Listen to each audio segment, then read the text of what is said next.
The second day did not begin with the trill of an alarm clock, but with me waking up 5 minutes before it was set to go off, as if my inner self was already tuned to the frequency of the impending battle. Today, I chose not a strict blazer, but a dark blue sweater and a pencil skirt. Still professional, but with a hint of softer authority. The succulent on the desk seemed to greet me with a little more confidence. The morning passed in a predictable rhythm of introductory lessons with other classes. The real test was to come during the last period. Again, my senior biology class. The memory of yesterday's final moments with Alexei hung in the back of my mind like a persistent, low-frequency hum. The bell rang, and they poured in, louder and more settled than yesterday. I took a steadying breath. Good afternoon, everyone. I hope you're ready to dive deeper into the fascinating world of the cell. Today, we're discussing... Miss Petrova, a voice interrupted. It was Daniel, his grin even cheekier. Before we start, we have a burning question from the group chat. A few snickers echoed.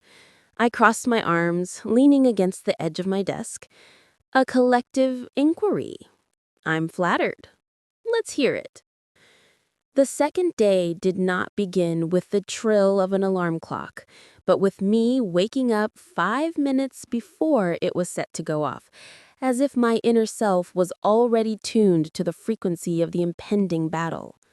The phantom echo of the final school bell from yesterday still seemed to ring in the quiet of my apartment.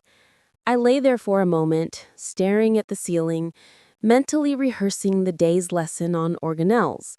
The image of Alexei's steady gaze in the empty classroom flashed behind my eyelids, a silent, unsettling preview. Today, I chose armor carefully. A soft, dark blue cashmere sweater, and a simple black pencil skirt. It was a uniform that whispered authority rather than shouting it, a deliberate move away from the stiff blazer of the day before. The succulent on my desk, I decided, was my silent confidant. It would bear witness to whatever today held. The morning was a blur of new faces. A sophomore class learning the basics of photosynthesis, their eyes wide with incredulity that the seniors had long since shed. It was a comforting warm-up, a chance to find my rhythm before the main event. The senior class, my 5th period, loomed in my planner like a final exam I had to administer to myself. When the bell for their class finally screeched through the halls, my heart performed the same frantic percussion against my ribs.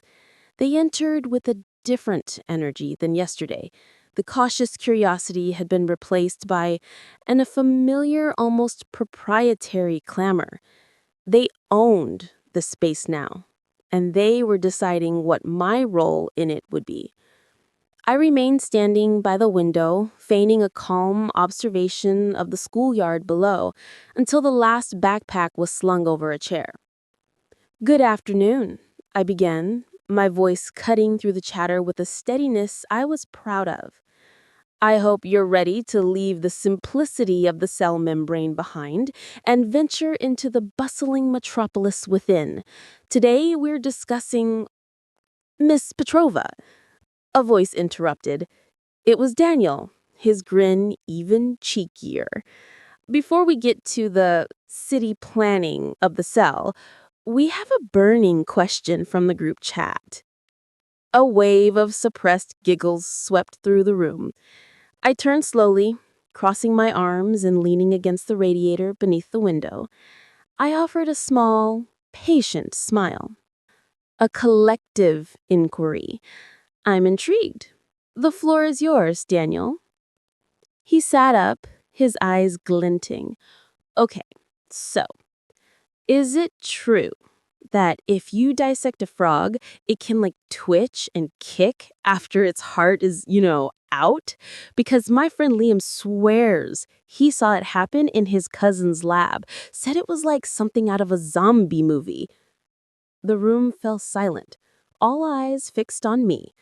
This was a classic test, a probe for squeamishness or a prudish reaction. I uncrossed my arms and walked to the whiteboard, picking up a marker. Ah, the classic post-mortem reflex arc, I said, as if he asked about the weather. Your friend Liam isn't entirely wrong. It's not a sign of lingering life or a frog ghost trying to hop back to the pond. I drew a quick, simple diagram of a nerve connecting to a muscle. It's a fascinating, if macabre, phenomenon of biology. After death, ionic imbalances can still cause nerve cells to fire sporadically, leading to uncontrolled muscle contractions. Think of it like a computer that's been unplugged but has a bit of residual charge in its capacitors. The screen might flicker once or twice, but it's well and truly off. The tech analogy worked. I saw nods of understanding, the zombie movie allure replaced by logical explanation. However, I continued, lowering my voice to a mock conspiratorial tone and glancing around the room, if any of you happen to witness a frog leg kick its way out of a dissection tray and make a run for the door, please do alert me immediately. That would be a groundbreaking discovery worthy of a paper in Nature, and we could probably get Liam's cousin a co-author credit. The classroom erupted in genuine laughter, but tension shattered. I had taken their attempt to shock me and turned it into a shared joke, a moment of collective cleverness. The victory was sweet and palpable. The rest of the lesson on organelles was surprisingly engaging.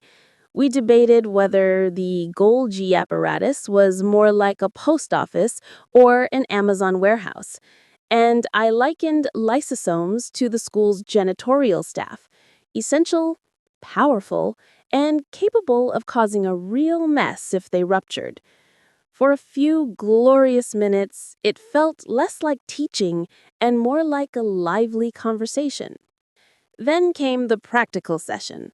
I handed out microscopes and prepared slides of onion epidermis. The room hummed with the low whir of equipment and the excited buzz of discovery. I moved through the aisles, a guide in a miniature world. I stopped by Chloe and Emily, who were stifling laughter. Seeing something particularly amusing in those cell walls? I asked. Chloe pointed discreetly toward Simon, a tall, earnest-looking boy at the next station, who was squinting into his eyepiece with an expression of profound confusion. "It's Simon, Miss Petrova. He's been like that for 5 minutes." I approached him. "Everything all right, Simon? Found something the textbook forgot to mention?" He looked up, his face a canvas of genuine bewilderment. "Miss Petrova, I think my onion skin is defective, or maybe it's a new species. It's hairy." I had to bite the inside of my cheek. "Hairy? That would be a first. May I?" I leaned over and peered into the microscope. The field of view was a fuzzy, fibrous mess. "Simon," I said gently, straightening up, "I believe you've made a monumental discovery. The common Textilis sweaterarius, more commonly known as the dust bunny. You're looking at the finely woven threads of your own sweater sleeve. You need to adjust the fine focus knob and make sure the light is passing through the slide itself." The eruption of laughter from our corner of the room was instantaneous. Simon's ears turned a brilliant shade of crimson, but to his credit, a goofy grin spread across his face. "Oh, wow. Sorry, miss." "Don't be," I said, guiding his hand to the focus knob. "Now, let's find the actual hairless onion cells, shall we?" As the clear rectangular cells slid into view, a chorus of "whoa" and "cool" rose from the small crowd that had gathered. In that moment, Simon's embarrassment transformed into pride. He was the center of a successful experiment. It was then that I looked up and found Alexei's gaze from across the room. He wasn't working with a partner. He was already meticulously sketching the plant cells in his notebook, his movements calm and precise. He wasn't laughing, but a faint, appreciative smile played on his lips. When our eyes met, he didn't look away. He simply gave a slow, deliberate nod. It wasn't the charged, ambiguous look from yesterday. This was different. A nod of professional respect, an acknowledgement from one person who understood a situation to another. It said, "You handled that well." The warmth that spread through me was more potent than any flirtatious thrill. It was the warmth of earned validation. The end of day bell was a shock.